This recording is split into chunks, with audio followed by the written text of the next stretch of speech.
one of the stars of the new movie Whiskey Tango Foxtrot. That is in theaters near you coming up next Friday, March the 4th. He is Josh Charles. Good to see you, buddy. How are you?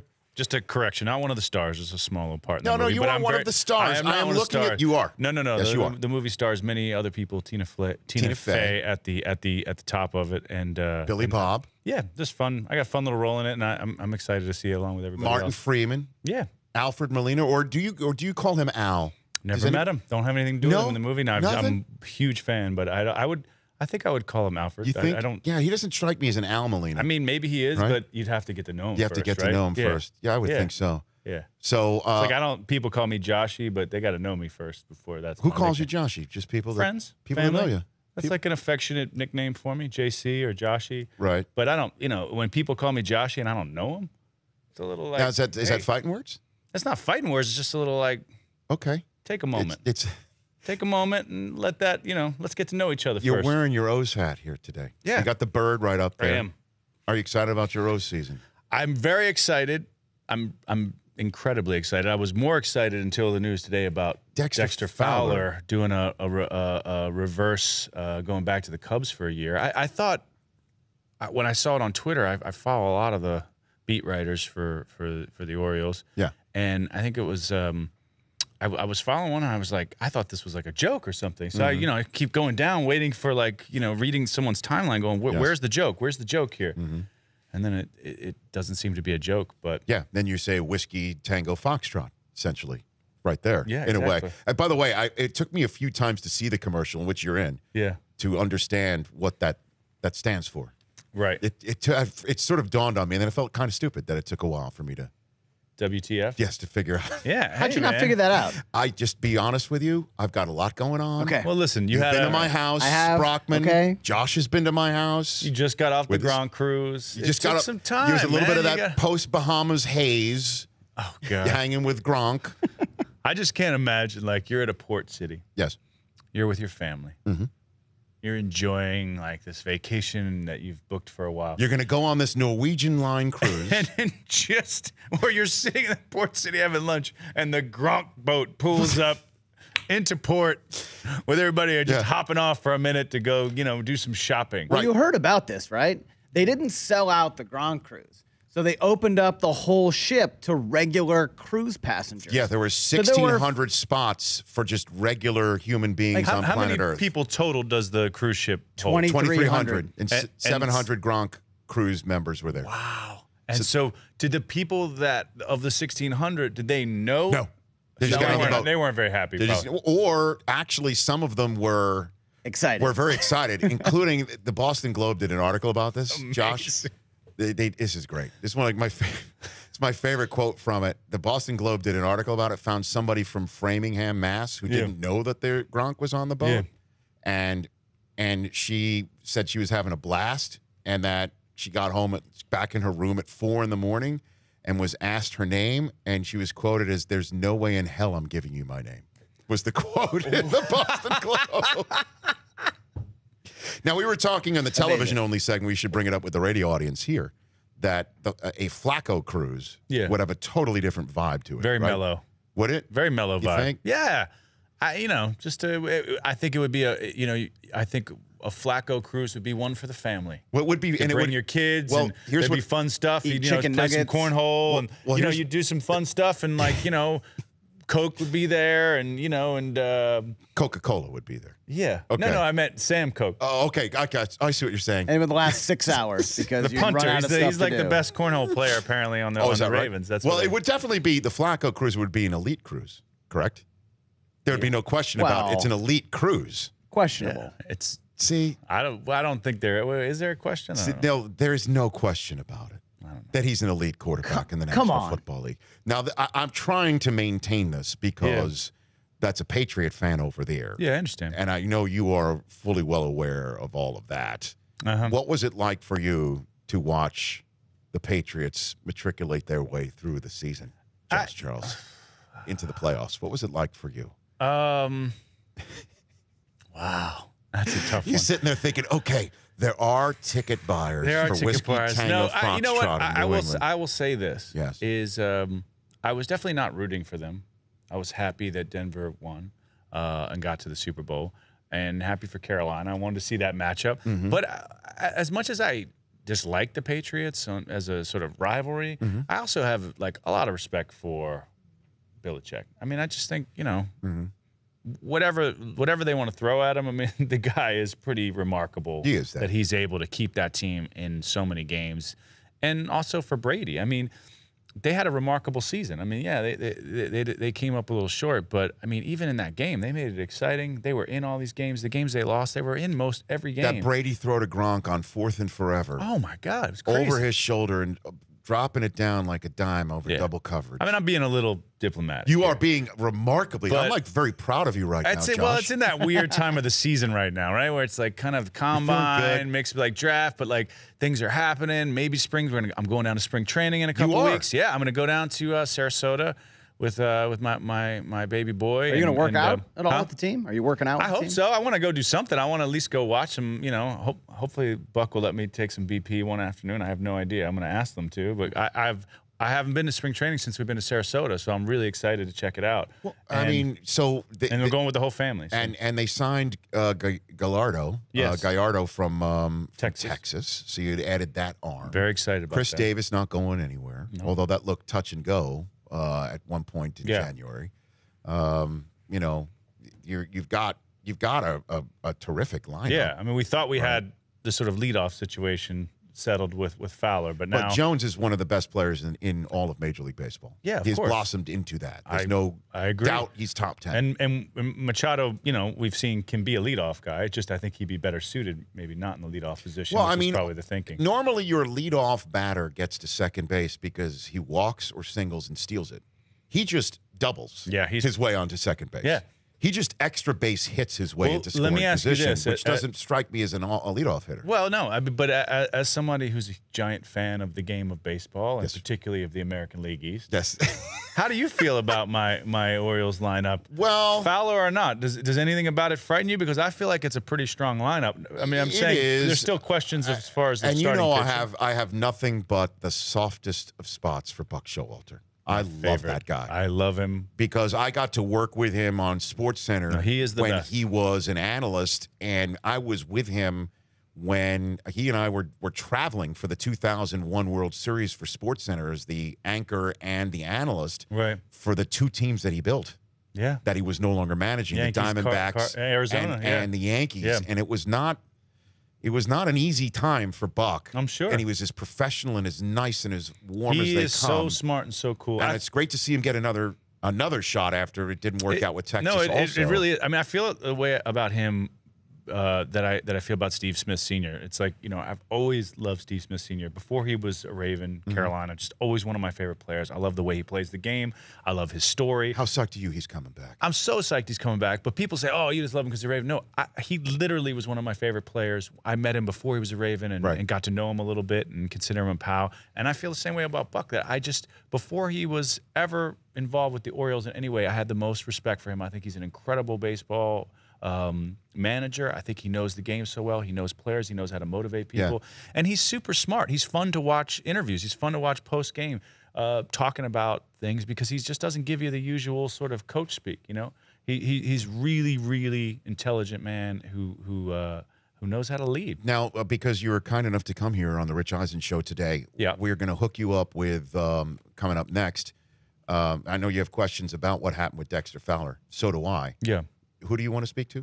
I want to speak to Peter Schmuck of the Baltimore Sun. Baltimore Sun. Okay, that's what we're going to do. Let's make that happen. We'll talk about that. And maybe talk to Peter Schmuck. What do you know? What's going on with Trent? Well, Richardson he's down too? there. I mean, I'm sure him and the gang of them, they're all down there. Somebody's got to know something. Okay. And we're starting to get information now. We do know that, you know, we do know a little bit, but we don't know it all. When we come back, we're gonna itch a little bit more of the Baltimore Jones for Josh Charles, and then we'll talk about, if you do get in the cage, what your swing looks like. I've already seen your football game, in the flag football game, and I want to talk about your love for Rodney Harrison. That's next year on the Rich Eisen Show in 60 ticks of the clock. Don't go anywhere. Josh Charles is here. We're back in a minute. That was smooth. Yeah, you remember that. Welcome back to the Rich Eisen Show. Josh Charles is here as big a sports fan I've ever come across, and certainly from the Charm City area here on the Rich Eisen Show. You want to know what happened with Dexter Fowler, correct? Or you have an idea of what happened? Well, with him? I just think it's remarkable as just a fan. I'm so excited about the Orioles' moves this offseason, and this one being, looking like it was the last of a few here. Yeah. And then reading this and this reversal, it's amazing how you can go from being so excited about a potential new member of your team to then just. I hate this guy now. He goes back to and the I don't Cubs. even know him. I'm sure, maybe he did what's best for him, whatever. I don't know, but now I'm mad at him. Well, you wanted to talk about it with Peter Schmuck, the one of the best sports writers in the country, certainly for the Baltimore Sun since 1990. We got him right here on the Rich Eisen Show. How are you, Peter? Hey, Rich. How you doing? Hi, Josh. Hey, Peter. So what happened? What happened with Fowler? We're as stunned as you are, to be honest with you. I mean, this came out, and out of Chicago, the first thing that came out was on Twitter was a picture of him in camp with the Cubs, and we were waiting here, literally waiting here for him to walk in the door. What happened was, and finally got through our Giovanni Gallardo press conference today, and that was a weird one too. That got Dan Duquette aside with the media here, and it basically came down to they had did not agree to terms, but they had settled on the money, which was 3 years at $35 million. And he wanted an opt-out clause. He wanted to stay 1 year, and if he could go back in the free agent market, then he could go back. And of course, with the opt-out, the 2 other guaranteed years, the club's on the hook for if he steps off a curb and breaks his ankle, and they just weren't going to do that. Yeah, I mean, why would they do that? I don't have a problem with them turning that down. That seems ridiculous. So he basically wanted a 1 year deal. He wants the guarantee of the money in a 1 year deal, and then wants the ability to walk away after that 1 year if he's not happy with the Orioles, or wants to go back somewhere else or test free agency again. Well, he said his heart is with the Cubs. Peter, did you see that quote? That's what he said when he showed up in Chicago. Yeah, I did see that. He also said that he reverted to what's comfortable, which makes me wonder if maybe he got cold feet. It is possible that a player can have buyer's remorse too. Yeah. But this deal was confirmed at some real high levels. I mean, it's not like a bunch of people just made it up. No, that's what I'm saying. 2 nights ago, it was done. Exactly. I mean, you read something, you say this is an agreement has been reached, and you read it in multiple papers, multiple sources online.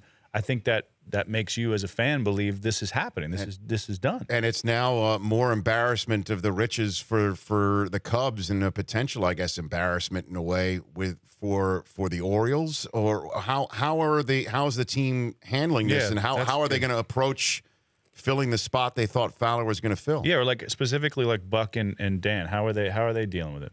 Well, now Buck during his news conference today said that he had said all along that until the guy walked on the field for them, that he was viewing the competition as it is right now, which is they have no right fielder that's set there, but they have some candidates.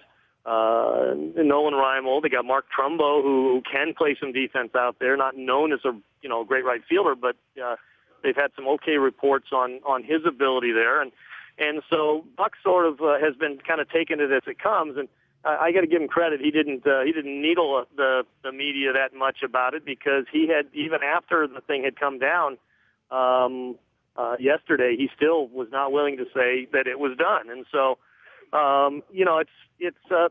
It's a curious thing, because I think there obviously was some kind of miscommunication inside the organization, because obviously, 10 different people didn't confirm this all independently of each other, and they weren't all the same people as far as I know. I only know who I talk to, and so it is very disturbing, but at the same time, they didn't have him. So they don't have him, and they've done a ton this off season. So it's not like that this was the linchpin to their whole season. No, of course not. I still feel really excited about the team. I think this was something that, as you know, really helped our leadoff situation, and was able to put Manny in a different spot. And I was excited to see what that was going to do. But yeah, it's a really strange one. I guess you really don't know. I mean, look, I guess you think about the whole. The linebacker from Denver a couple years ago with the Ravens in that fax situation. And, with Dumervil. With Dumervil, with Elvis. I mean, we were able to sign him based on some snafu mistake by an agent. But this, by the way, a fax in the 21st century. Who's using fax? I do not know. I do not. Well, Elvis Dumervil and his agent. Well, you know what? using You the know who fax. asked you to just fax things? Insurance companies. And I'm always like, I don't have a fax machine. And I'm like, can't I just email you, scan it? No, we have to have a fax. No I'm kidding. like, you know why they do that? So then you don't send it in. Just to piss you off, maybe. For Josh. not just me, in general, people. It's all done for a reason. Hey, Peter, before I let you go, do we know who did not vote for Ken Griffey Jr. for the Hall of Fame? Do we know these people? I do not know that.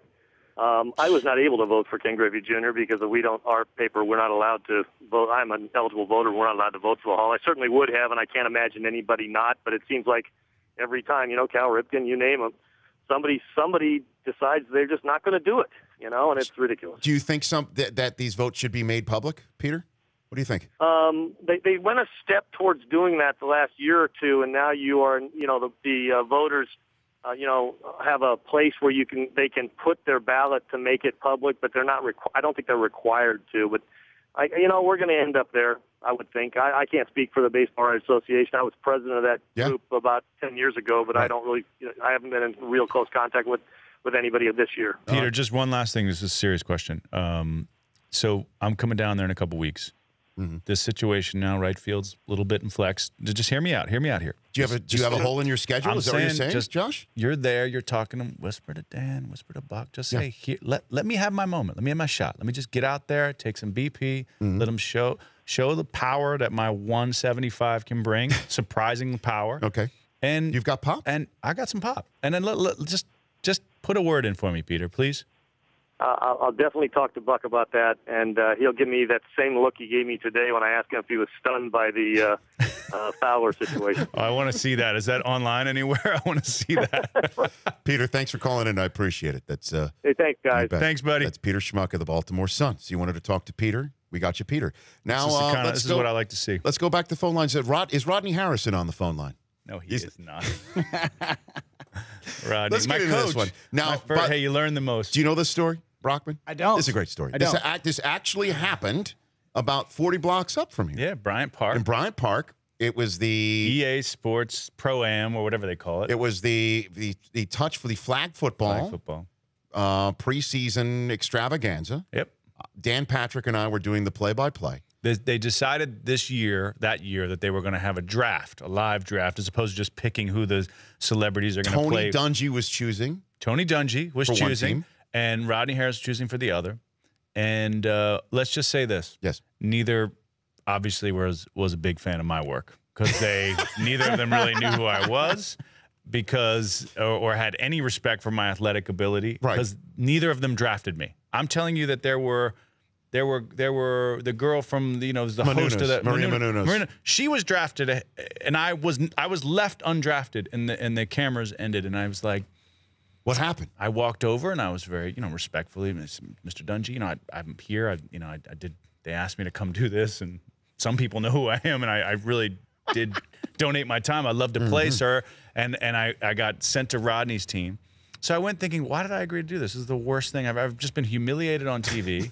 and I said to Rodney, I really want to play. And so they put me out there, and I ended up coming third in the MVP voting behind Jerry Rice. Yes. And was it Kurt Warner? And Prime. And Dion. And it's all on TV. I intercepted Kurt Warner. Yes, you did. In front of Herschel Walker. I had a touchdown from Dan Marino. I had 2 2-point conversions. I had the game of my life. You were everywhere. And it was like my Rudy moment. You know what I mean? They pooped all over me. But Rodney, and I just got out there on the field, and the best thing on the field was the Rodney moment in question. Please. Was I don't know that he's coached a lot. Let's just say that. And I'm not a football player, mind you. Mm-hmm. I mean, that's pretty obvious. But we're out there, and he was yelling things to me. And I'm with Ronnie Lott in the secondary and Deion Sanders and my Baltimore ass in the middle of these two guys, right? I mean, and I've got Rodney Harrison yelling, I told you to 20 to do better. I was like, what? And I just look over at Deion. God, man, don't listen to him. Just you stay right next to me, baby. You're gonna be just fine, all right? Don't you worry about it. And I was like, sounds just like him, I was by like, the way. it's my man Prime. Prime just saved me. He's like, man, you just don't listen to him. Don't listen to him. You're gonna be all right. Just hang right in that middle of that field, and we're gonna take care of you. Tells you not to listen to Rodney Harrison. That's fantastic. You listen to that. And Ronnie Lott, one of my favorite people ever. He's awesome. The coolest. There were so many, but you know what? I had the best time because obviously it was really exciting to play well and to have the interception, but so many of those guys are so great. I mean, Barry Sanders and Kurt Warner and John Randall and just you name it. I mean, Tim Rice the next year. I mean, there's so many good dudes that played this game, that gave it all, and then you could just see the level of competitiveness that they still have, particularly like Jerry Rice and Prime. Those guys take it very seriously. One year, the year before, I don't know, did you ever do it out in California? The San Diego year, the next year. The year before the one that you're talking about with you and Rodney Harrison meshing so well. Hey, at least he picked me. Was in California in Malibu, and Maria Menounos grabbed the flag from Jerry Rice. Jerry Rice could not shake Maria Menounos. That actually happened, and he was livid. Oh, he was not happy. I don't doubt it. I mean, the next year we played. I had this great game that year, and then the next year we played on an aircraft carrier in San Diego. That was great. I pulled my hamstring. I was again on Dion's team, and Troy Aikman was our quarterback, and I pitched this great play to them, which they both were really excited about, which is like where I run the under route. Yeah. From the right side, come across, and he throws a quick pass to me, and I flip it to Dion running the other route, and then I act as a pick to sort of allow Dion to, and they were both like, let's do it, let's try it, this is great. And so I'm like, this is so cool. I just like pitched a play to these guys, and they're like, let's do it. Of course, Troy hits the ball square in my chest, but literally put a bruise on the center of my chest was how hard. Bounced off of me, intercepted by Jerry Rice. And the disappointment and shame, those guys, they never threw to me again the rest of the game. They didn't look your way? Oh, no, and Troy was so sweet, but he was like, no, but you were supposed to do. I was like, no, I know I was supposed to do a lot of things. I'm just not a football player. Did you get drafted? Where were you drafted in that one? That one wasn't a draft, I think. They just split them up. I think they disbanded the draft. Yes, after seeing somebody that they Priest Holmes me, they just forgot about me. And I came out and just, showed them what was up. Let's take a break. We'll do one more segment here with Josh Charles. We just found ourselves at NFL Network on the latest edition of A Football Life. Josh Charles' Football Life right there. Thank you. Man, you're going to narrate your own football life. Back with more in a moment here on The Rich Eisen Show.